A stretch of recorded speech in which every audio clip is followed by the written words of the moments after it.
வணக்கம் இன்னாரை நட்புகளே, சகோதர சகோதரிகளே, எனது அருமை மாப்பிள்ளைகளே. 2 நாள் கழிச்சு இன்றைக்கி தான் வந்து சிக்கா மீடியா ஆஃபீஷியலில் உங்களுக்காக ஒரு வீடியோ போடுறேன். அதாவது இனி ரெகுலராக போடுவேன். அதுக்கு முன்னால் வந்து ஒரு சில விஷயங்களை வந்து நான் பேசணும்னு நினைக்கிறேன். ஆனால் தொண்டைக்குழி வரைக்கும் வருது. அதுக்கு மேலே வந்து வரமாட்டேங்குது. காரணம், ஏற்கனவே நம்மளுக்கு தலைக்கு மேலே பிரச்சனைகள் போய்க்கிட்டு இருக்கு. நாளுக்கு நாள் வந்து ஒரு நாளைக்கு ஒரு பிரச்சனையை நான் சந்திச்சுக்கிட்டு இருக்கேன். நான் மாத்திரம் இல்லை, நானும் சூர்யாவும். அப்படி இருக்கும்போது எங்களுக்குள்ள இதிலேருந்து வெளியே வர்றதுக்கே நாங்கள் ரொம்ப கஷ்டப்பட்டு பண ரீதியாகவும் மன ரீதியாகவும் எல்லா வகையிலையும் பாதிக்கப்பட்டு தான் இப்போ இருக்கிறோம். அதுலேயும் சில நட்புகள் நல்ல உறவுகள் எங்களுக்காக உதவி செய்கிறாங்க, உதவி செஞ்சுக்கிட்டு இருக்காங்க, இனியும் செய்வாங்க. அப்படிங்கிறது உங்கள் எல்லாருக்கும் தெரியும். இதில் இப்போ என்ன ஒரு புது பிரச்சனை இப்போ ஓடிக்கிட்டு இருக்கு அப்படின்னா, 2 பேரும் நல்லா பழகுன நட்பு ரீதியாக இருந்தவங்களுக்குள்ள கருத்து மோதல், கருத்து வேறுபாடு வந்து நேற்று இன்னொருத்தவங்க 4 மணிக்கு ஒரு லைவ் போட்டு அவங்கள பேசுனதாகவும், திருப்பி வந்து இவங்க ஒரு 9 மணிக்கு லைவ் போட்டு அவங்கள பேசுகிறதாகவும், மாறி மாறி வந்து நீங்கள் ஹெல்ப் பண்ணலையா? எதுக்கு நீங்கள் வந்து ஹோப் கொடுத்துட்டு நீங்கள் அதை பண்ணீங்க இது பண்ணீங்க அப்படின்னு சொல்லி இவங்க ஒரு பக்கம் கேட்க, அவங்க வந்து 2 பேருமே மாறி மாறி பேசுகிறாங்க. ஆக்சுவலாக வந்து இது வந்து நான் எதுக்கு சொல்ல வர்றேன் அப்படின்னா, ஏன்னா நான் பேசக்கூடிய வார்த்தைகள் ஒன்றுலையும் கவனம் தேவை, நிதானம் தேவை, கரெக்டாக பேசணும். எந்த பக்கம் வேணாலும் நான் வந்து இப்போ நான் பயணிச்சுக்கிட்டு இருக்கிற பாதை எப்படின்னா, கத்தி மேலே நடக்கிற மாதிரி, கயிறு மேலே நடக்கிறேன். இங்கிட்டு விழுந்தா இங்கிட்டு வந்து தீ, இங்கிட்டு பார்த்தா எண்ணெய் கொப்புரை. 2 பக்கமுமே எங்கிட்டுமே நான் வந்து யாருக்காகவும் வந்து பேச முடியாத ஒரு சூழலில் தான் இப்போ நான் பேசிக்கிட்டு இருக்கேன். எங்கனால், ஏன்னா என்னாலையும் சூர்யானாலையும் உங்களுக்குள்ளே எந்த ஒரு பகைமையோ கருத்து வேறுபாடுகளோ கருத்து மோதல்களோ வேணாம். அதாவது அவங்கவுங்க உதவி செய்கிறதுக்கு வந்திருப்பாங்க. சந்தர்ப்ப சூழ்நிலை உதவக்கூடிய சூழல் இல்லாமல் போயிருக்கலாம். அது எனக்கு ஒரு ஏமாற்றமாக என் மைண்டுக்குள்ளே ஓடலாம். அதோடைய வெளிப்பாடாக வந்து நான் பேச போனேன் நேற்று. ஆனால் வந்து சூர்யா வந்து ஆரம்பத்திலே சொல்லி தடுத்துட்டான். நீங்கள் இந்த வீடியோவெல்லாம் நீ போய் உங்கள் அம்மா வீட்லலாம் போடாத, நீ இங்கேயே உட்காந்து வீடியோ போடு. ஏன்னா நீ ஏதாவது ஒரு வார்த்தையை விடுவ, ஏதோ ஒன்று முன்ன பின்ன வரும். இப்போ நான் நேற்று ஒன்றுமே பேசலை. ஜஸ்ட்டு வந்து என்னுடைய மன ஆதங்கத்தை தான் கொட்டினேன். ஏன்னா என் பக்கம் எவ்வளவுக்கு எவ்வளவு துரோகங்கள் நடந்திருக்கு, எவ்வளோக்கு எவ்வளோ ஏமாற்றங்கள். அது வந்து அடுத்தவங்க மூலியமாக மட்டும் கிடையாது. நான் குறிப்பிட்டு யாரையும் சொல்லவும் இல்லை. ஏன்னா இதே என் குடும்பத்திலே நடந்திருக்கலாம்ல. நான் நேற்று இந்த சுமியை எதிர்பார்த்துருந்தேன்.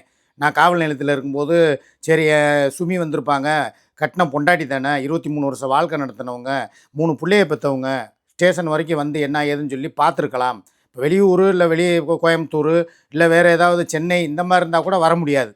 ஆனால் பக்கத்துலேயே இருந்தாங்களே, ஒரு 5 கிலோமீட்டர் கூட இல்லை, அவ்வளோ தூரத்துலேருந்து வந்து கூட நம்ம பார்க்கலையே அப்படிங்கிற ஒரு ஆதங்கம், ஒரு வெறுப்பு அதில் பேசியிருக்கலாம். என் பிள்ளைய வந்தாங்க அப்படிங்கும்போது பிள்ளைய கூடவே வந்திருக்கலாமே சுமிங்கிறவளும் அப்படிங்கும்போது அந்த வெறுப்பு. அதுபோக எல்லாருடைய லைவையும் நான் வந்து அப்படியே நாங்கள் 2 பேரும் ஜெயிலுக்கு போய் அப்படியே அங்கேயே இருந்துருவோன்னு சொல்லி பல பேர் வந்து ஆரம்பிச்சிட்டிங்க, வெள்ளனே ஆரம்பிச்சிட்டிங்க. ஒரு காட்டு தீ போல வழியில் பரவிருச்சு. சிக்கா சூர்யாவை வந்து அரெஸ்ட் பண்ண போகிறாங்க, அவங்களுக்கு வந்து ஜெயிலு, நீ தப்பிக்கவே முடியாது அப்படி இப்படிங்கிற மாதிரிலாம் நிறைய வார்த்தைகள், நிறைய கொண்டாட்டங்கள், நிறைய வந்து பட்டாசு, பிரியாணி, அப்புறம் ஸ்வீட் எடு கொண்டாடுன்னு சொல்லி எல்லா பக்கமும் ஒரு பக்கம் போகும்போது அது வந்து நம்ம எதிரிகளாக இருக்கலாம். ஆனால் நம்ம கூடவே இருக்கிற நான் வந்து தினம் சாப்பாடு வாங்கி கொடுத்து, தினம் வந்து பிள்ளைகளுக்கு பார்த்துக்கிட்டு, மிக்சி வாங்கி கொடுத்து, ஏசி வாங்கி கொடுத்து, கட்டின பொண்டாட்டியே உட்காந்துக்கிட்டு சுகைலுங்கிறவங்க கூட சேர்ந்துக்கிட்டு ஸ்வீட் எடு கொண்டாடு அப்படின்றது, அவங்க 2 பேரும் அங்கே ஜாலியாக அரட்டை அடித்தது, அந்த விஷயமும் என் காதுக்கு வந்துச்சு. அதே மாதிரி பல லைவில் நம்மளுடைய சப்போர்ட்டர்ஸாக இருந்தவங்க, ஆல்ரெடி வந்து நம்மளுக்காக உதவுனவங்க, இன்றைக்கி போய் இன்னொருத்தவங்க லைவில் உட்காந்துக்கிட்டு அங்கேயும் வந்து ஒரு டாலரை போட்டுக்கிட்டு சூப்பர் சாட் பண்ணிக்கிட்டு, இப்போ தான் எங்களுக்கு மனசு நிம்மதியாக இருக்குது, இப்போ தான் நாங்கள் ரொம்ப திருப்தியாக இருக்கோம், ஸ்வீட் எடு கொண்டாடுன்றதும் எங்களுக்கு தெரியும். அதே மாதிரி ஒரு வர்றேன்னு சொல்லிட்டு கடைசி கட்டமாக இல்லை அப்படிங்கிற மாதிரி போனதும், ஆனால் வந்து வாசல் வரைக்கும் வந்துட்டு போனதாகவும் சொல்லிவிட்டு நைட்டு உட்காந்துக்கிட்டு, முருகா உண்மையிலே உன்னை கும்பிட்டது வந்து என்னுடைய இதை நான் அடைஞ்சிட்டேன், பயனை அடைஞ்சிட்டேன் அப்படின்னு சொல்லி வீடியோ போட்டு இது பேசுனதும், அதாவது இந்த பக்கம் ஒரு வேஷம், அந்த பக்கம் ஒரு வேஷம். நம்ம நல்லது தான் நினச்சோம் எல்லாருக்கும், அவங்கவுங்க மனசாட்சிக்கு தெரியும்ல. இப்போ என் மனசாட்சிக்கும் சூர்யா மனசாட்சிக்கும் தெரியும், நாங்கள் 2 பேரும் தனிப்பட்ட முறையில் என்ன பேசிக்கிட்டு இருந்தோம், அதுக்கு முன்னால் என்ன பேசணும், இந்த விஷயத்தை வந்து நம்ம இப்படியே கடந்து போயிடுவோமா இல்லை ரொம்ப தீவிரப்படுத்தணுமா அப்படிங்கிறத பற்றிலாம் டிஸ்கஸ் பண்ணியிருப்போம்ல. அப்போ எங்கள் மனசாட்சிப்படி நாங்கள் என்ன பண்ணணும்? சரி வேணாப்பா, நான் அவகிட்ட சொன்ன ஒரே அட்வைஸ் இதுதான், வேணாம், நம்மளுக்கு 1008 வேலை கிடக்கு, இன்னும் வந்து உனக்கு பிள்ளைய படிக்க வைக்கணும். அவன் இன்னும் இப்போ தான் +2 முடிச்சிருக்கான். இன்னும் 3 வருட வாழ்க்கை இருக்குது. இதே ஒன்றும் இல்லைங்க, நாங்கள் அன்றைக்கி ஏதோ ஒரு நல்லதே நினைப்போம், ஆண்டவன் காப்பாற்றட்டும், நல்லதே நினச்சோம், அதனால் நம்ம நல்லபடியாக வந்தோம். இதே வந்து வேறு மாதிரி ஒன்று நடந்துருந்துச்சின்னு வைங்களேன், அந்த வார்த்தை நம்ம சொல்ல வேணாம். அப்படி பல பேர் எதிர்பார்த்த ஒரு விஷயம் நடந்திருந்தால் இன்றைக்கி அந்த பையனோட வாழ்க்கை என்ன ஆகும்? அவனுக்கு யார் போய் ஹாஸ்டலில் போய் ஃபீஸ் போடுவா? யார் வந்து அவனுக்கு வந்து இது வேணும் அது வேணும்? இப்போ அவங்க அம்மாவும் மகனும் எவ்வளோ தெரியுமா இப்போ ரொம்ப க்ளோஸாக அந்யோன்யமாக இருக்காங்க. பேசாத மகன் கிட்டத்தட்ட வந்து வாயவே திறக்க மாட்டான். 10 வார்த்தை 100 வார்த்தை பேசினா அவன் பதிலுக்கு ஒரே வார்த்தை சரி கம்முன்றுமா. இப்படித்தான் அவன் பேசி பார்த்த திலீப்பாவை நீங்கள் பார்த்துருப்பீங்க. ஆனால் சமீப காலமாக அவனுடைய ஆக்டிவிட்டீஸை அவன் காலேஜில் போய் சேர்ந்ததுக்கப்புறம் எவ்வளோ தெரியுமா அவங்க அம்மா கூட வாட்ஸ்அப்பில் சாட் பண்ணுறான், எவ்வளோ வாய்ஸ் மெசேஜ் போடுறான். அம்மா எனக்கு பிரியாணி போட்டு விடு, அம்மா எனக்கு சாப்பாடு கொடு, அம்மா எனக்கு பீஸு கட்டு, அம்மா எனக்கு இது வேணும் அது வேணும்னு சொல்லி கேட்கும்போது ஒரு தாயா ஒரு பேசாத மையன். இவ்வளவு நாள் அவன் சின்ன பிள்ளையாக இருக்கும்போது வேற, ஆனால் வளர்ந்து வாலிபப்புறம் அடைஞ்சதுக்கப்புறம் அவனுடைய போக்கில் வந்து ஒரு மெச்சூரிட்டி. அது யார் சொல்லி கொடுத்தது என்னன்னு தெரில. ஒருவேளை வந்து அப்பா கூட இல்லாமல் இன்னொருத்தர் கூட இருக்கிறாரு, உங்கள் அம்மா இருக்குது அப்படின்னு சொல்லி யாராவது சொன்னாங்களா? இல்லை அவங்க அப்பாவே பாலவிநாயகமே வந்து திலீபா கிட்ட சொல்லி அவன் அப்படி இருக்கானா? அதெல்லாம் நம்மளுக்கு தெரியாது. ஆனால் மனசுக்குள்ளே அவளுக்கு அந்த கவலை ஓடிக்கிட்டே இருந்துச்சு. சார் என்னடா அது நம்ம பையன் நம்மக்கிட்ட வந்து இவ்வளோ தூரம் அவளாக தான் போவா, அவளாக கோவப்படுவா, என்ன அவன் இப்படியே கிடக்குறேன், சும்மா திங்க படுக்க விளாட இதிலே கிடக்குறானே அப்படின்னு சொல்லி அங்கெல்லாம் இருந்தாலும் சோறு கரெக்டாக வச்சிருவா. டேய் சாப்பிட்டு போடா, டேய் இங்கே வாடா, டேய் இதை தின்றா, இந்தடா பூஸ்ட்டு குடிடா, இந்தடா அப்படின்னு சொல்லி கொடுத்து கொடுத்து கொடுத்து கொடுத்து என்ன தான் வெளியில் அவன் மேலே வெறுப்பாக இருக்கிற மாதிரி காட்டிக்கிட்டாலும் உள்ளுக்குள்ளே அவளுக்கு ஒரு பாசம் இருக்கத்தான் செய்யுது. அந்த பாசத்தை நம்ம பிள்ளையும் வெளிப்படுத்தணுமே அப்படின்னு சொல்லி யோசிக்கிறப்ப அவன் அதை வெளிப்படுத்தாமையே இருந்தான். சமீப காலமாக அவங்களுக்குள்ள வந்து ஒரு நல்ல ஒரு அண்டர்ஸ்டாண்டிங். சரி ரைட்டு, நம்ம அம்மா தானே நம்மளை கஷ்டப்பட்டு வளர்க்குது. காலேஜ் போகாமல் அவன் வீட்டுக்குள்ளே இருக்கும் பொழுது அவனுக்கு என்ன தோணும், யாரும் அவனுக்கு சொல்கிறதுக்கு ஆள் இல்லை, ஃபோனும் கிடையாது, சும்மா கேம் விளாட்றதுக்கு மாத்திரம் ஒய்ஃபை கனெக்ஷனில் ஒரு ப்ரீப்பேரை பப்ஜியை விளாட்றான். டைரெக்டாக வந்து அவன்கிட்ட வந்து புத்திமதி சொல்லவோ அவனுக்கு வந்து ஒரு ஃப்ரெண்ட்ஷிப்புங்கிற ரீதியே யாரும் இல்லை. அதே காலேஜுக்கு போகும்போது ஒரு 10 பசங்க கூட இருப்பாங்க. ஒரு ஹாஸ்டல்னால் என்ன நீங்கள் ஒரு 6 பேர் இருப்பாங்க, இல்லைன்னா 4 பேர் இருப்பாங்க. 4 பேரும் பேசும் பொழுது இவன் அவங்ககிட்ட சொல்லியிருக்கலாம், இந்த மாதிரி எங்கள் அப்பா கூட இல்லை எங்கள் அம்மான்னு சொல்லியிருக்கலாம், இல்லை அவனுங்களே சொல்லியிருக்கலாம், டே உங்கள் அப்பா கூட உங்கள் அம்மா இல்லாட்டினாலும் அவங்க கூட இருக்கிற அவர் வந்து நல்ல மனுஷன்டா, உங்களுக்காக இவ்வளவு நாளாக கஷ்டப்படுற ஏதோ ஒன்று. இவனை விட மெச்சூர்டான ஒரு பையன் சில விளக்கங்களை கொடுத்துருக்கலாம். அதனால் அவனுடைய ஆக்டிவிட்டீஸில் சில மாற்றங்கள். இப்போ தான் தாயும் பிள்ளையும் ஒரு ஒற்றுமையாக ஒரு நல்லா பேசிக்கிட்டு கலகலப்பாக இருக்கிற நேரம் ஒரு அசம்பாவிதம் மாதிரி ஒரு சில சம்பவங்கள் நடக்குது. அப்போயுமே நான் என்ன சொல்கிறேன், நல்லா இருக்கும்போது நான் சொல்கிறேன், எப்பா உன் மையன் இப்போ தான் உன்னை நல்லா பேசிக்கிட்டு இருக்கேன் வச்சுக்கிட்டு இருக்கேன், நம்மளுக்கு இந்த வீண் பிரச்சனைகள்லாம் வேணாம், கம் டு த பாயிண்ட். இப்போ தான் நான் பாயிண்ட்டுக்கு வர்றேன், இவ்வளோ நேரம் பேசுனதை விடுங்க. இவ்வளவுனா இந்த விஷயங்கள், அதாவது ஒருத்தவங்க நம்ம மேலேயே ஒரு அவச்சொல்ல போடுறாங்க, நம்மக்கிட்டேயே வந்து மன்னிப்பும் கேட்டுட்டு நம்மளையே போய் ஒரு விஷயத்தை செஞ்சுட்டு நம்மளை கோர்த்து விட்றதுக்கு ஒரு பிளான் பண்ணும் பொழுது மனசு ரீதியாக எனக்கும் பாதிப்பு அவளுக்கும் பாதிப்பு தான். சரி என்னடா அது இவ்வளோ தூரம் வந்து கட்டி பிடிச்சி கண்ணீர் விட்டு தலையெல்லாம் கோதி கொடுத்து சரி நம்மளுக்குள்ளே காம்ப்ரமைஸாக போயிடுவோன்னு சொல்லிவிட்டு அடுத்த நிமிஷம் இப்படி ஒரு டேர்னிங் பாயிண்ட்டை வந்து யாருமே எதிர்பார்க்கலை. ஏன் அந்த நபரே எதிர்பார்த்துருக்க மாட்டாங்க போல். ஏன்னா அந்த நபருக்கும் அதுக்கும் இது அவங்களா செஞ்ச மாதிரி எங்களுக்கு தெரியலை. நான் அதைத்தான் சொன்னேன், இது யாரோ ஒரு பக்கம் இருந்து இது ட்ரிகர் பண்ணி விட்டு அவங்கள வந்து ஆக்டிவேட் பண்ணுறாங்க.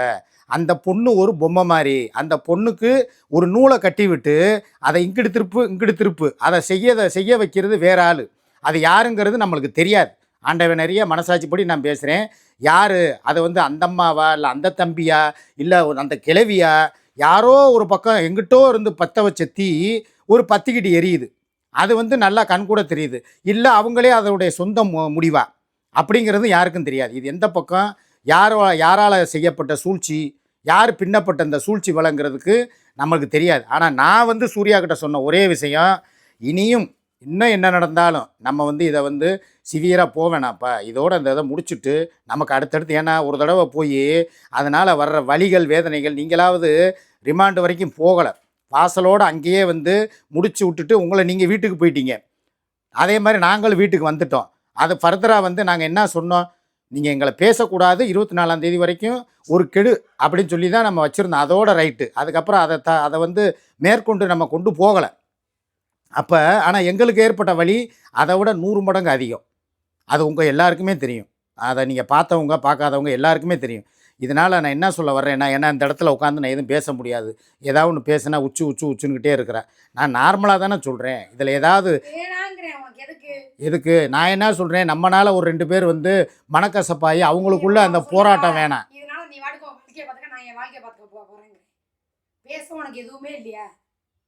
சரி பேசு, பாலா பேசு, அவளை பேசு, என்னைய பேசு, சரி உச்சியை பேசு, பேசிட்டு போ. தேவையில்லாம நீ பண்றேன்னு நான் நினைக்கிறேன். சரி ரைட்டுங்க. நான் இதை வந்து இன்னும் விவரமாக பேசுகிறதுக்கு என்னால் முடியும்.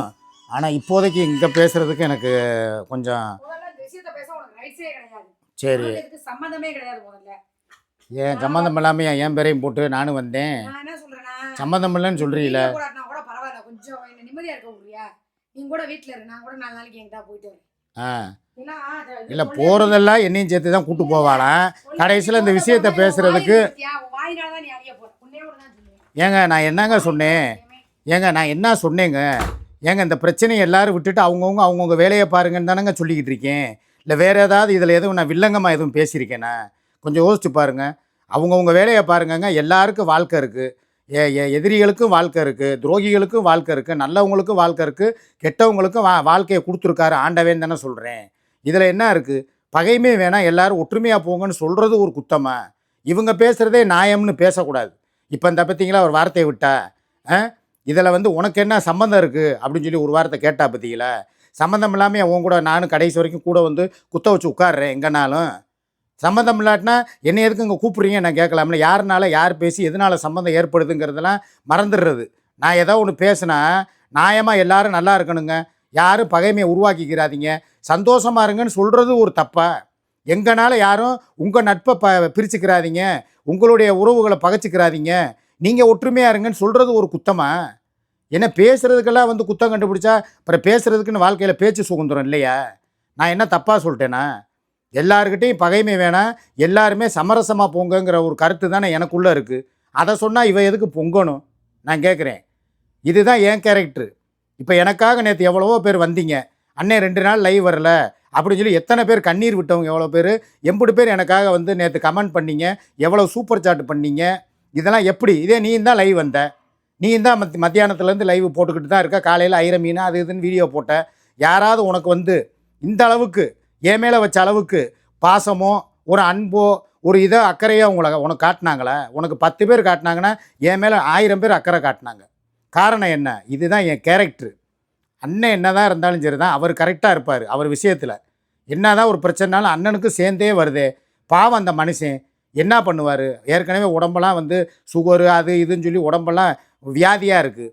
இதில் பாவம் அந்த அண்ணன் பாவம் அலக்கழிஞ்சிக்கிட்டு கிடக்கிறாரு.